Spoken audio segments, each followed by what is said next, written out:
नमस्कार। Day to day Bharat news channel के segment शिक्षा की बात डिम्पी बजाज के साथ में आप सबका स्वागत है। आज हमारे साथ विराजमान है एक ऐसे व्यक्ति जो जीता जागता उदाहरण है सिंपल लिविंग हाई थिंकिंग के, जिन्हें राष्ट्र संत तुकडोजी महाराज नागपुर यूनिवर्सिटी में आयरन मैन के नाम से भी जाना जाता है, माननीय डॉक्टर गौरी शंकर पाराशर जी। सर, आपका हार्दिक हार्दिक स्वागत है। सर, आप प्रो वीसी पद पर राष्ट्र संत तुकडोजी महाराज नागपुर यूनिवर्सिटी में कार्यरत रहे हैं और आप मरीन टाइम्स यूनिवर्सिटी में भी प्रो वीसी पद पर कार्यरत रहे हैं। सर, इन दोनों यूनिवर्सिटीज के बीच में क्या अंतर है? देखिए, राष्ट्र संत तुकडोजी महाराज विश्वविद्यालय महाराष्ट्र स्टेट का विश्वविद्यालय है जो 11 नॉन एग्रीकल्चर यूनिवर्सिटीज उसमें एक है। और मेरीन टाइम यूनिवर्सिटी जो है वो देश में एकमात्र यूनिवर्सिटी है जो जहाजरानी मंत्रालय के द्वारा गवर्न होती है। दोनों में बहुत अंतर है। नागपुर यूनिवर्सिटी एक ट्रेडिशनल यूनिवर्सिटी होने के साथ साइंस, इंजीनियरिंग, आर्ट्स के कोर्सेज चलाती है, जबकि मेरीन टाइम यूनिवर्सिटी का जुडिक्शन जो है ऑल ओवर इंडिया है और नागपुर यूनिवर्सिटी का जुडिक्शन 5 ही जिलों तक सीमित रह जाता है। सर, एग्जाम्स पोस्टपोन के साथ साथ नागपुर यूनिवर्सिटी एक और विषय को लेकर मीडिया में छाई थी, उन्होंने फीस हाइक किया है, उस पे आपका क्या कहना है? सर, देखिए, हमने भी फीस बढ़ाई, कोई आंदोलन नहीं हुआ। ये फीस जो है शासन बच्चों को देती है। हमने बजट में 10 लाख रुपए का प्रोविजन करके रख दिया था कि जो लड़का फीस नहीं दे पाएगा वो उस रिकमेंड होने पर उसको उसकी फीस भर दी जाएगी। ऐसा कोई लड़का नहीं होगा जिसके लिए जो परीक्षा की फीस ना भर सके और परीक्षा ना दे सके। परीक्षा की फीस निश्चित, पर इनकम कहाँ है? देवता रिसोर्स है। परीक्षा ही एक मात्र सोर्स है विद्यापीठ का ज्यादा जिससे पैसा आएगा, और वो पैसा किस पे खर्च होता है? आपसे पैसा लेते हैं और आप भी खर्च कर देते हैं। ये बिल्कुल गलत है।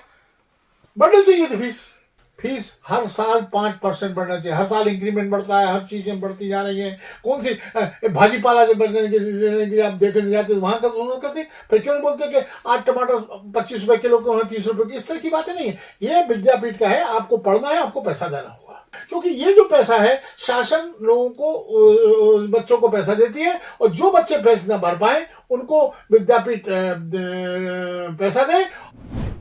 सर, रिसेंटली आमदार श्री बम ने एक ऐसा रद्द करने का प्रस्ताव दिया कि जो पदवीधर मतदार होता है उसे रद्द कर देना चाहिए, ना टीचर्स कॉन्स्टिट्यूएंसी होनी चाहिए और ना ही ग्रेजुएट कॉन्स्टिट्यूएंसी।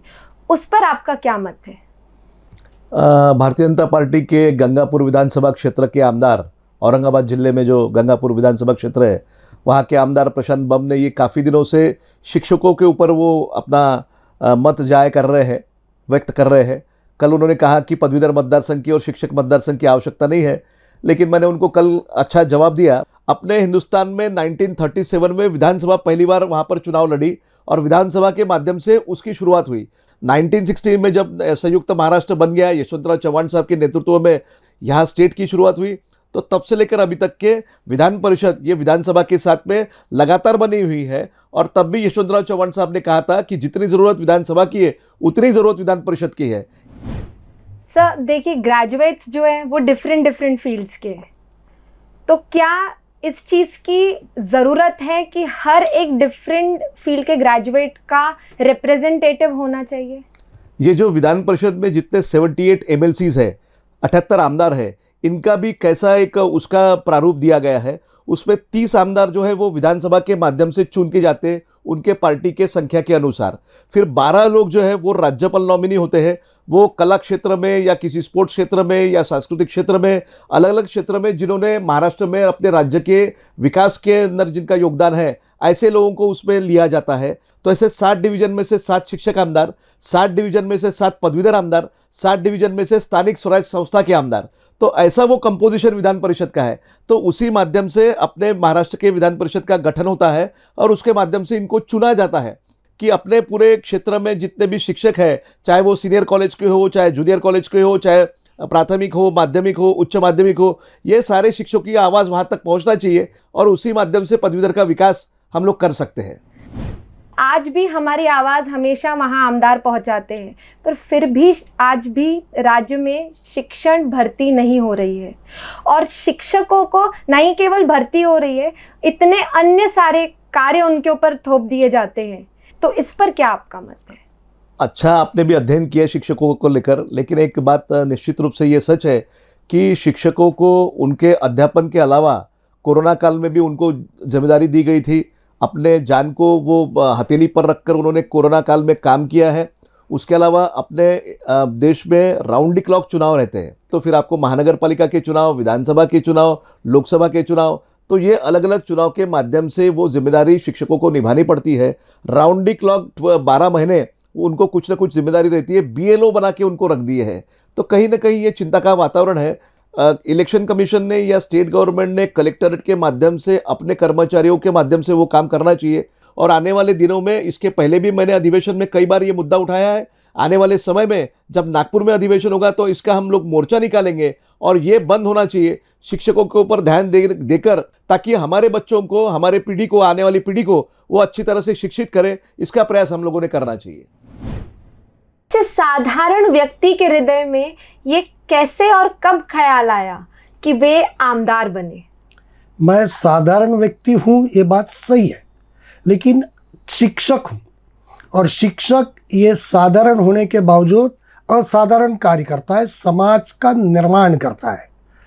स्वयं महाराष्ट्र राज्य शिक्षक परिषद का कार्यकर्ता होने के नाते से शिक्षा क्षेत्र की समस्याओं से और शासन की धोरण से परिचित होने के कारण विषयों को विधिमंडल में रखने के लिए शिक्षक आमदार बनने का सोचा। आज जो ग्रांटेड स्कूल्स है या सरकारी स्कूल है, उसकी हालत दिन ब दिन खराब होती जा रही है क्योंकि मेंटेनेंस के लिए पैसा नहीं है। और वहीं प्राइवेट स्कूल्स जो है, वहाँ पे जो फीस है वो लाखों में है, और जो सरकारी स्कूल्स हैं वहाँ हम फीस भी नहीं ले सकते। तो आखिर सरकारी स्कूल का भविष्य या ग्रांटेड स्कूल का भविष्य क्या है? सरकार की ये पॉलिसी है, छिपी पॉलिसी बोलेंगे अपन, कि ग्रांटेड स्कूल, सरकारी स्कूल, यानी जिन स्कूलों को गवर्नमेंट के तिजोरी में से पैसा देना पड़ता है, उन स्कूलों को बंद कर देना या बंद होने देना। ऐसी सिचुएशन गवर्नमेंट ने सोच समझ के बनाई है। और प्राइवेट स्कूल जो पैसा लेती है, डोनेशन नहीं ले सकते, फिर स्कूल का खर्चा कैसे चलाए? टीचर लोगों से भी पैसा ले नहीं सकते, कुछ लोग लेते हैं, उसके खिलाफ भी आंदोलन होता है, हम तकरार करते हैं। तो स्कूलों को आर्थिक संकट में ले जाकर स्कूलों की दुरावस्था करना और आखिरकार इन स्कूलों को बंद होने की अवस्था में लाना, इनका भविष्य है। ये स्कूल कुछ ही दिनों में, कुछ ही समय में बंद होने की कगार पर जाएंगे। सर, जैसे कि नेशनल एजुकेशन पॉलिसी की हम इम्प्लीमेंटेशन की बात कर रहे हैं, तो दिल्ली गवर्नमेंट में एक ऐसा एक्सपेरिमेंट हुआ है जहाँ पर जो सरकारी कर्मचारी के बच्चे हैं वे सरकारी स्कूल्स में ही पढ़ाए जाएंगे। तो वैसे ही हम इस नई शिक्षा नीति के साथ साथ क्या हम ये महाराष्ट्र में इम्प्लीमेंट नहीं कर सकते कि जो सरकारी कर्मचारी के बच्चे हैं वो सरकारी स्कूल्स में पढ़ाए जाएं, जिससे शायद सरकारी स्कूल्स की हालत सुधर जाए? पहली बात, दिल्ली गवर्नमेंट ने, केजरीवाल जी मुख्यमंत्री है, उन्होंने अपनी सरकारी स्कूलों की खस्ता हालत को सुधारा। इतना अच्छा सुधारा कि जो अच्छी कॉन्वेंट स्कूलें थी वो भी इनकी तुलना में कमज़ोर हो गई। इसलिए कॉन्वेंट स्कूलों में पढ़ने वाले स्टूडेंट दिल्ली गवर्नमेंट की अच्छी बनाई गई स्कूलों में पढ़ने आने लगे, जिसके कारण अच्छे लोग, पैसे वाले लोग, पैसा देकर कॉन्वेंट में अपने बच्चों को पढ़ाने वाले लोग दिल्ली गवर्नमेंट की स्कूलों में आने लगे और प्राइवेट स्कूलें, कॉन्वेंट स्कूलों में बच्चे कम होने लगे। महाराष्ट्र में भी हमारी सरकार ने इसी तरह से सभी स्कूलें, सरकारी और एडेड स्कूलों को एक अच्छा स्वरूप देना चाहिए, उसके लिए फंड्स उपलब्ध करा देना चाहिए। और बाद में सरकारी अधिकारी कर्मचारी नहीं तो हमारे मिनिस्टर, हमारे एमएलए, एमएलसी, आमदार, जनप्रतिनिधि, इनको भी बाइंडिंग करना चाहिए कि आपके बच्चे सरकारी एडेड स्कूल में ही पढ़े तो अच्छा होगा।